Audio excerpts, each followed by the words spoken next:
Benar sekali, Pak. Apanya yang benar? Tapi Bapak Saya kan jangan bertanya, lupa saudaraku, saya bahwa bertanya, Allah apakah itu, penyaliban ya Allah itu mengakibatkan penghapusan dosa atau mengakibatkan dosa? Karena Tuhan marah. Jangan kau membunuh, itu kekejian bagi saya. Coba, jawaban Anda apa? Saya mau tadi dulu, kalau free will itu kan bebas karena Allah itu, ya, Allah itu adalah adil dan Allah itu adalah kudus. Gitu loh, Pak. Kita nggak Jadi, bicara free will dia lagi, Bung, membenci karena kejadian kesalahan. itu sudah terjadi. Free will-nya mereka sudah memilih menyerahkan Yesus. Udah final. Ini bukan sementara Betul. makan atau tidak makan, makan So atau tidak what? makan. Sudah dimakan, Bang. Nggak so usah what lagi is bahas wrong? free willan. Iya, so Ini apa sudah salahnya, disalibkan bro? Sang Yesus. Sekarang penyaliban itu menjadikan satu prosesi penebusan dosa, atau justru menjadikan penyaliban itu dosa besar. Ini dulu poin yang Anda selesaikan. Jangan priwil, nggak usah lah gitu, pusing dari nanti. Ini kita sudah menghadapi keadaan ada manusia disalib di atas tiang salib.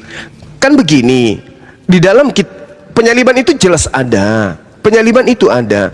Tapi kalau kita melihat di dalam data 11 dari Amsal 8, Amsal 11 nomor 8, kan kita tidak bisa memungkiri. Begitu juga Amsal 21 nomor 18. Begini, saya kasih ilustrasi sederhana.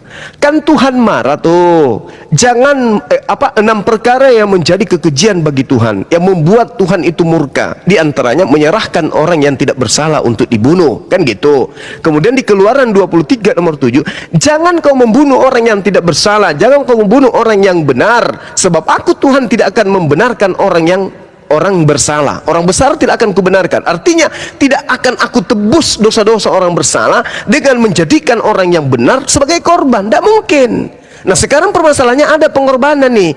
Pertanyaannya kemudian adalah, apakah pembunuhan terhadap oknum di atas tiang salib ini mendatangkan dosa karena melanggar firman Tuhan, atau justru penyaliban itu adalah penghapusan dosa?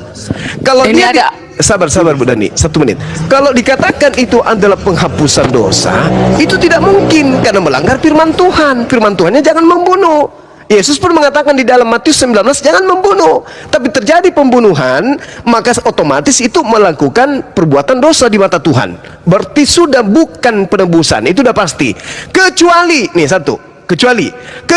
yang dibunuh ini adalah orang fasik.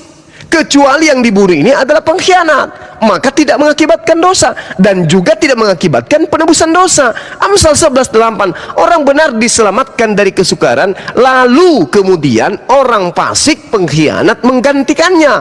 Begitu juga di Amsal 21 nomor 8 jelas dikatakan bahwasanya orang fasik dipakai sebagai tebusan bagi orang benar dan pengkhianat sebagai ganti orang yang jujur. Sehingga ketika yang disalibkan itu adalah orang yang fasik, yang disalibkan itu adalah orang pengkhianat, maka tidak ada dosa. Tidak ada dosa kalau yang disalibkan itu pengkhianat.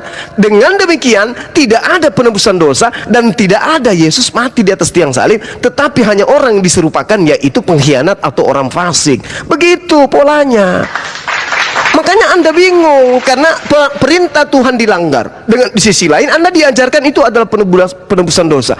Ini Anda berkongkol-kongkol dengan setan. Berarti pelanggaran Tuhan Anda anggap sebagai sebuah jurus atau tiket menyelamatkan Anda. Nggak bisa. Masakan pembunuhan terhadap orang Anda anggap sebagai tiket untuk selamat? Pembunuhan, pencurian, pemerkosaan Anda jadikan sebagai ajang tepuk tangan karena dosa Anda diampuni. Tuhan mengatakan 6 perkara yang dibenci oleh Tuhan, bahkan 7 perkara yang membuat hatinya itu kekejian, membuat hatinya murka. Di antaranya menyerahkan orang yang tidak berdosa, menumpahkan darah orang yang tidak berdosa.